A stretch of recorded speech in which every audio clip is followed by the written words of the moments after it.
Bonjour à tous, bienvenue sur ma chaîne Natural Nefertiti. Je suis super contente de te revoir aujourd'hui pour une nouvelle vidéo conseil. Donc aujourd'hui je vais vous parler des ennemis des cheveux naturels de manière générale, que ce soit bouclé, frisé ou crépus.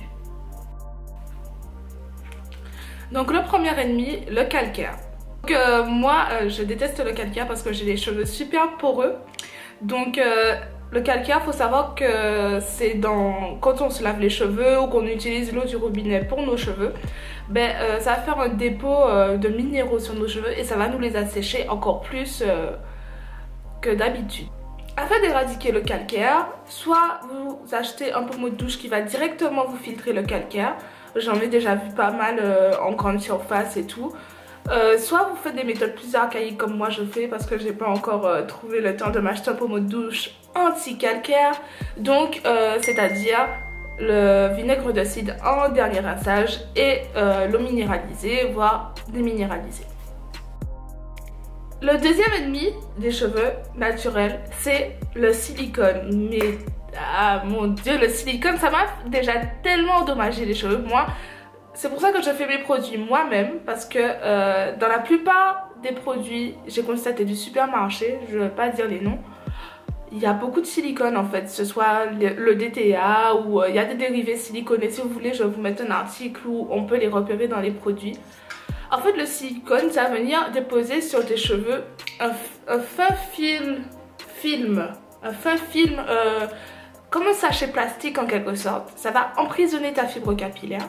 Et quand tu vas vouloir déposer tes produits, tes huiles, tes masques, ainsi de suite, même ton hydratation, en fait ça va empêcher aux produits que tu vas mettre sur tes cheveux de rentrer dans ta fibre capillaire. Donc tout ce que tu vas faire, ça servira strictement à rien en fait.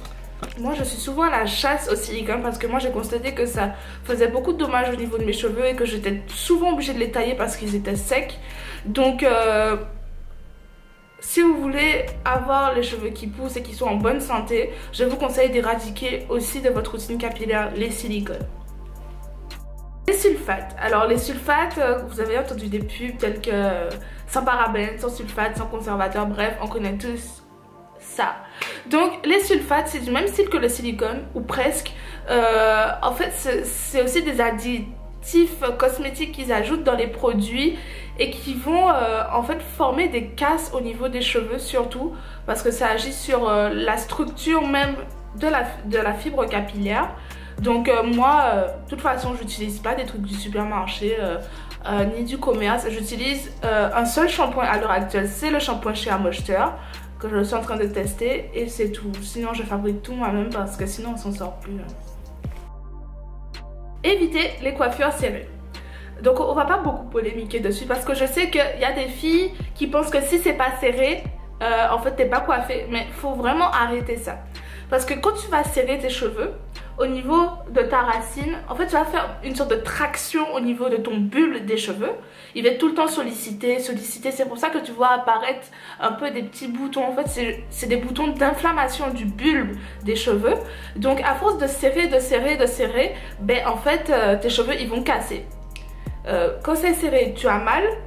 Et puis au bout d'une semaine, tu as remarqué que t'as presque plus mal ou pas du tout. Mais en fait, c'est que ton cheveu, il a été arraché à force qu'il soit tracté. Et c'est pour ça que tu n'as plus mal en fait parce qu'il s'est désensibilisé parce qu'il s'est arraché. Donc les coiffures serrées, c'est à proscrire. Je vous dis pas de faire des coiffures où vous faites des tresses à partir de là. Hein, mais vous faites des tresses ou des vanilles ou des rajouts qui ne sont pas trop serrés et ça va durer aussi longtemps. Faut pas rentrer dans un délire à savoir que si c'est pas serré ça tiendra pas longtemps. Pas du tout. Vous faites les coiffures à la sensibilité de votre cuir chevelu et pas en fonction de ce que les gens voudraient vous coiffer ou parce que c'est pas serré. Bref, nous n'allons pas polémiquer. Donc les coiffures serrées, c'est à vous de voir. Mais si vous voulez que vos cheveux poussent et que vous ayez moins de chute, je vous conseille d'arrêter ça tout simplement. Encore un autre ennemi des cheveux naturels, c'est le pétrolanum. Des dérivés de pétrole, des dérivés de pétrolanum. Je vais vous citer quelques produits, vous allez voir tout de suite ce que c'est. Je vais vous expliquer déjà son mécanisme. Le pétrolanum, pour moi, c'est exactement comme le silicone, mais encore plus dégueulasse. le pétrolanum, comme je vous l'ai dit, c'est un dérivé de pétrole, ça fait un peu effet plastique. Tu auras l'impression que tes cheveux sont super hydratés, mais et super gras et super brillants et tout ce que tu veux, mais en fait pas du tout. Le pétrolanum, c'est tout ce qu'on trouve dans les vaselines, dans le Dax, dans les tout ce qui est en fait qui est en mode je vais vous mettre un produit juste là, vous allez comprendre un peu. T'as l'impression que ça glisse bien tes cheveux et que t'as l'impression que tes cheveux sont hydratés et moisturized comme disent les Américains, mais en fait pas du tout. Hein. Ça fait exactement effet sachet plastique, c'est-à-dire que ça va se déposer sur ta fibre capillaire et après tous les produits que tu vas mettre dessus, ma chérie, ça marchera pas. En fait, tout ce que tu vas faire comme soin et tout, tu auras l'impression que tes cheveux ils stagnent, qu'ils restent secs et tout, mais c'est qu'en fait tous les produits que tu appliques, ben ça rentre pas dans ta fibre capillaire tout simplement parce que il y a un dépôt de plastique sur tes cheveux. Donc les dérivés pétrolanum ou tout ce qui est huile minérale, faut abolir ça. Vous lisez la composition du produit. S'il y a huile minérale ou pétrolanum ou tout ce que vous voulez, vous mettez ça à la poubelle directement, ok? Je vais vous mettre des produits, je vous ai dicté le Dax, la vaseline aussi parce que chez nous aux Antilles, nos grands-parents ils utilisent beaucoup de vaseline pour nos cheveux. Donc ça c'est à prescrire. Tout ce qui est, j'en ai vu aussi de Olive Oil où ils faisaient une baume pour les cheveux qui aussi a des dérivés de pétrolanum ou de pétrole, d'huile minérale. Donc c'est totalement à proscrire, ça fait effet silicone et ce serait pas super intéressant pour la pousse de vos cheveux quoi. Alors les colorations, donc je vais vous parler essentiellement des colorations chimiques parce que les colorations naturelles j'ai jamais encore testé. Donc les colorations chimiques, comme indique son nom, c'est chimique, ça va modifier l'aspect de nos cheveux, le caractère physico-chimique de nos cheveux et ils vont être décolorés, voire colorés, mais pas de manière saine. Donc moi je vais vous parler d'une expérience, c'est-à-dire il y a 4-5 ans, j'avais fait une coloration en mode Beyoncé, un peu blond, doré au niveau du bout de mes cheveux, en mode tie and dye. Oh, j'ai eu que des casses. Et pourtant je faisais des soins, enfin je faisais des masques parce qu'à l'époque je connaissais pas beaucoup tout ce qui était soins, masques et compagnie. Donc je faisais des masques, je mettais du gras à l'époque, de l'huile ou je sais pas trop quoi. Mais ça cassait quand même, peut-être parce que en fait j'avais du silicone au niveau de ma fibre capillaire, j'avais peut-être... Donc je sais pas, mais en tout cas ça a beaucoup cassé mes cheveux. Et je sais qu'il y a beaucoup d'entre nous qui ont fait des colorations et c'est très dommageable pour nos cheveux.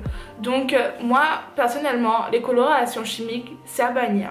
Peut-être vous pouvez faire des colorations naturelles où j'ai entendu parler des sortes de sticks que vous passez au niveau de vos cheveux et ça vous les colore temporairement. Désolée, il y a mon chien qui parle. Ça vous les colore temporairement et comme ça ben, ça vous endommage pas vos cheveux et vos cheveux restent tels quels et vous pouvez les enlever quand vous voulez et en remettre d'autres couleurs, ce qui est aussi bien. Voilà, c'est fini cette vidéo ennemi des cheveux afro, crépus et bouclés qu'on peut trouver en supermarché et dans nos produits capillaires de base. Donc si vous pouvez y remédier, franchement ce serait vraiment mieux pour vos cheveux. Franchement, si vous voulez avoir une pousse ou atteindre vos objectifs capillaires, je vous conseille d'enlever, mesdames, tous ces produits de vos routines. Donc j'espère que cette vidéo t'a plu et je te dis à très bientôt pour une prochaine vidéo. Allez, ciao!